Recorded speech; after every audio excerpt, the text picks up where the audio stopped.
నా వల్లయితే ఒక మూగ జంతువుకైతే ప్రాణం పోయింది.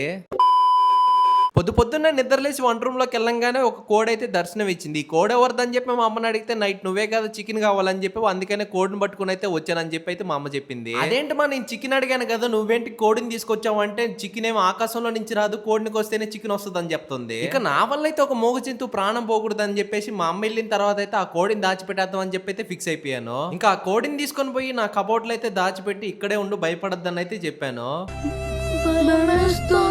భయపడద్దు భయపడద్దు.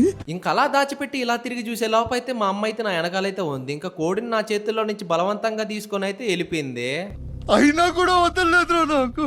ఈ కోడిని కానీ కోస్తే నేను చికెన్ ముక్క కూడా తిన్నానైతే చెప్పాను మా ఇంట్లో వాళ్ళకి. అయినా కూడా మా ఇంట్లో వాళ్ళు నా మాట వినకుండా దాన్ని కైమ అయితే కొట్టేశారు. ఇక కోడిపోయిన బాధలో ఏడ్చి గొంతు అయితే ఎండిపోయింది. ఇంకేదన్నా తిందామని చెప్పేసి వంట రూమ్ సైడ్ అయితే వెళ్ళాను. ఇంకా అప్పుడే మా అమ్మ నాటుకోడి పులుసు చేసి దోశ అయితే పోస్తా ఉందన్నమాట. అడిగితే తంతదని చెప్పేసి నేనైతే దోశ అయితే వేసిమని చెప్పాను మా అమ్మని. ఇక దోశ వేసేయమంటే దోశతో పాటు చికెన్ కర్రీ కూడా వస్తుందేమో అనుకున్నా. తీరా చూస్తే పచ్చడి వేసి పెట్టింది. చికెన్ అడిగితే ఏం చెప్పిందో మీరే వినండి.